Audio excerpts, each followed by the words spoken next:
GSTയുടെ ഏറ്റവും പുതിയ മാറ്റങ്ങൾ 22/9/2025 മുതൽ എപ്പിസോഡ് 6.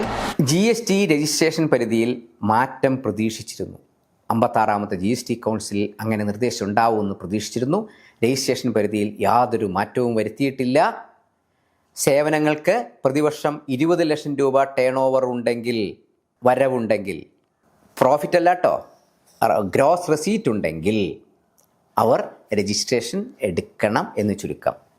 ഗുഡ്സിൻ്റെ കാര്യത്തിൽ, ചരക്കുകളുടെ കൈമാറ്റത്തിൽ പ്രതിവർഷം 40 ലക്ഷം രൂപ ടേൺ ഓവർ ഉണ്ടെങ്കിൽ GST രജിസ്ട്രേഷൻ എടുക്കണം. ഇത് മാറ്റമില്ലാതെ തുടരുന്നു. പക്ഷേ അവിടെ ഒരു കാര്യമുണ്ട്, രജിസ്ട്രേഷൻ കിട്ടാനുള്ള നടപടിക്രമങ്ങൾ ലഘൂകരിച്ചിട്ടുണ്ട്. ഒരു മാസം 2.5 ലക്ഷം രൂപ ഔട്ട്പുട്ട് ടാക്സ് ലേബിലിറ്റി വരുന്നവരെ സംബന്ധിച്ചിടത്തോളം അപേക്ഷ കൃത്യമായി സമർപ്പിച്ചാൽ 3 പ്രവൃത്തി ദിനത്തിനുള്ളിൽ രജിസ്ട്രേഷൻ കിട്ടുന്ന ഒരു മാറ്റം ഉണ്ടായിട്ടുണ്ട്.